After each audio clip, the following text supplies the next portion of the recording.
பள்ளிக்கல்வித்துறை அமைச்சர், மாண்பு நிதித்துறை அமைச்சர்.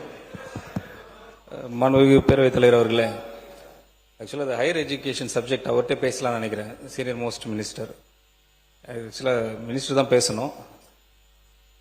குவான்டிட்டியா குவாலிட்டியான்னு ஒரு கொஸ்டின் ரைஸ் ஆகுது. எவ்வளோ குவான்டிட்டி, எவ்வளோ காலேஜஸ், எவ்வளோ ஸ்கூல்ஸ் கொண்டு வந்தோன்னு முக்கியம் இல்லை, குவாலிட்டி தான் ரொம்ப முக்கியம். ஆனரபிள் சீஃப் மினிஸ்டரோட ரிவ்யூ மீட்டிங்கில் ஆனரபிள் மினிஸ்டர் விஸ்வநாதன் சாரும் பார்ட்டிசிபேட் பண்ணாங்க. அப்போ டிஸ்கஷனில் வர பார்த்து எவ்வளோ காலேஜஸ், எவ்வளோ ஸ்கூல்ஸ் இருக்க பார்த்து ஒரு டிஸ்கஷன் வந்துச்சு.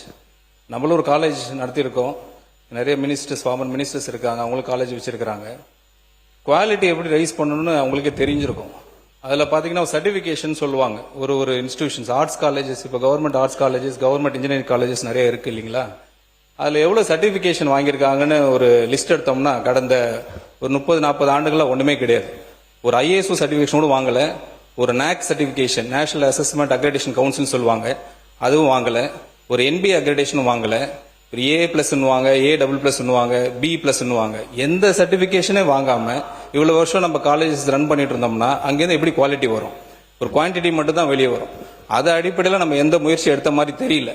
அதுக்கு பிரைவேட் காலேஜஸ் பார்த்தீங்கன்னா அவங்க ஃபார் பெட்டராக பெர்ஃபார்ம் பண்ணிட்டு இருக்காங்க. அதனால தான் அங்கே கேம்பஸ் பிளேஸ்மெண்ட் போகிறாங்க. அது நான் இங்கே வந்து ஸ்ட்ரெஸ் சொல்லணும்னு விருப்பப்படுறேன். அதே மாதிரி ஹையர் எஜுகேஷன் ரிலேட்டடாக சார் சொல்லியிருந்தாங்க, நான் சேலரி ஐட்டம்ஸ்னு ஒன்று இருக்குது. அதில் நீங்கள் பார்த்தீங்கன்னாலே தெரியும், நான் சேலரி ஐட்டம்ஸில் கடந்த 2024-25 பார்த்தீங்கன்னா 4,364 கோடி. அப்போது 2025-26 சப்ளிமெண்ட்ரி இதில் பட்ஜெட்டில் வந்து 6,673 கோடி. இன்டர்வியூ பட்ஜெட்டில் பார்த்தீங்கன்னா 2026-27 8,176 கோடி. நாங்கள் தாக்கல் பண்ண ரிவைஸ்ட் பட்ஜெட் எஸ்டிமேட்ல 2026-27 8,203 கோடி, கிட்டத்தட்ட இன்க்ரீஸ் தான் பண்ணி கொடுத்துருக்குறோம். அது உங்களோட தகவலுக்கு சொல்லிடுறோம். அது மட்டும் இல்லாமல் இந்த ஸ்கூல் எஜுகேஷன் வந்து டிபார்ட்மெண்ட் வந்து எனக்கும் அதில் கொஞ்சம் எக்ஸ்பீரியன்ஸ் இருக்குது ஓரளவுக்கு. வேலு சார்லாம் இருக்காங்க, பெரிய எஜுகேஷனிஸ்ட் அவங்கலாம். அந்த என்ன சார் நீங்க பேசுங்க, அமைச்சர் இங்கே பார்த்து பேசுங்க. நீங்க தொடர்ந்து பேசுறேன், அங்கேருந்து வாய்ஸ் இல்லை, நீங்க அதை பத்தி கவலைப்பட வேணாம், நீங்க பேசுங்க. எஜுகேஷன் டிபார்ட்மெண்ட்ல பள்ளி கல்வித்துறை அமைச்சர் இருக்கிறாங்க. அவங்கள்ட்ட அந்த ரிவ்யூ மீட்டிங்ல கூட நிறைய டிஸ்கஷன் போயிட்டு இருந்துச்சு. நிறைய இப்போ முறைகேடுகள்லாம் சொல்லிட்டு இருந்தாங்க, நிறைய பேர் மேல வழக்கெல்லாம் போட்டிருந்தாங்க. சில இடத்துல பாத்தீங்கன்னா கட்டாயப்படுத்தி தான் காசு வாங்கியிருக்கிறாங்க. அதுல ஒரு மிகப்பெரிய ஒரு பாதிப்புப்பட்ட ஆள் நான். கட்டாயப்படுத்தி இது வந்து நிறைய இடத்துல வந்து நான் பதிவு பண்ண விரும்புறேன். அதுக்கு முழுக்க காரணம் என்னன்னு கேட்டீங்கன்னா, இங்க சாட்சின்னு கேட்கறாங்க, எவிடன்ஸ் கேட்கறாங்க. அது டாக்குமெண்ட் எவிடன்ஸ் வந்துட்டு போகுது. இங்க நானே ஒரு எவிடன்ஸ் தான், நானே ஒரு சாட்சி தான். ஃபார்மர் எஜுகேஷன் மினிஸ்டர் அவர் சபையில இல்ல, அப்படி இருந்தா சொல்லியிருக்கணும். பட் வேற வழி கிடையாது. நான் டிஸ்க்ளோஸ் பண்ணக்கூடாதுன்னு நினைச்சேன், அவர் வழி இல்லை. கடந்த 3 நாட்களா இந்த சப்ஜெக்ட் எப்படி சுத்திக்கிட்டே இருக்கு. இதுக்கு ஒரு முற்றுப்புள்ளி வச்சு ஆகணும். நாளைக்கு வேணா அவங்க கேஸ் போட்டுக்கிட்டோம், டிஃபமேஷன் கேஸ் போட்டுக்கிட்டோம், இல்ல என்கொயரி போட்டு நானே வரேன், டைரக்டா வந்து அவரை ஃபேஸ் பண்ணலாம்.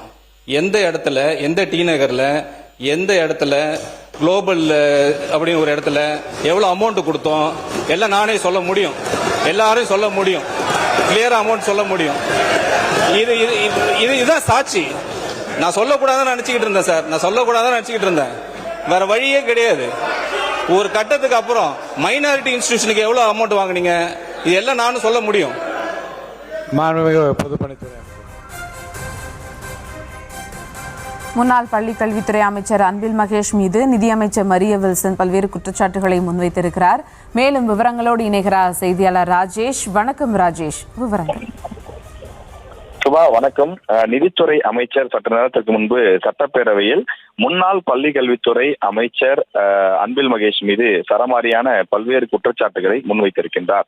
இங்கு கடந்த ஆட்சியிலே பள்ளி கல்வித்துறையில் பல ஊழல்கள் நடைபெற்றது, பல கல்வி நிலையத்தை நடத்தக்கூடிய அந்த உரிமையாளர்களிடம் மிரட்டி பணம் வாங்கப்பட்டது என்று பேசும்போது அதற்கு என்ன ஆதாரம் என்று கேட்கிறார்கள். நானே ஒரு சாட்சி தான், நானே கல்வி நிலையம் நடத்துகின்றேன்.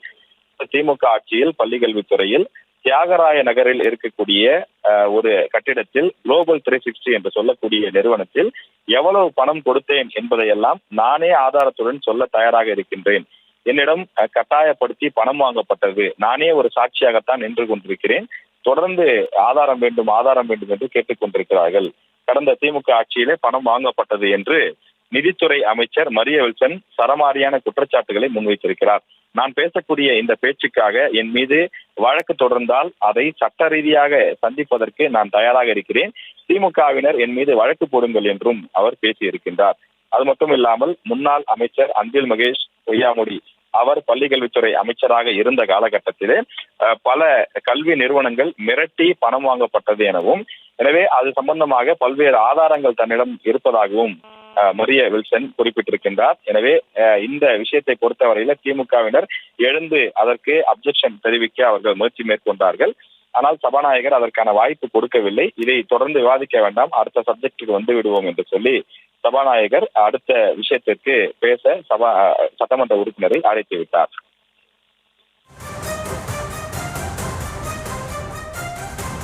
கூடுதல் விவரங்களுக்கு நன்றி ராஜேஷ்.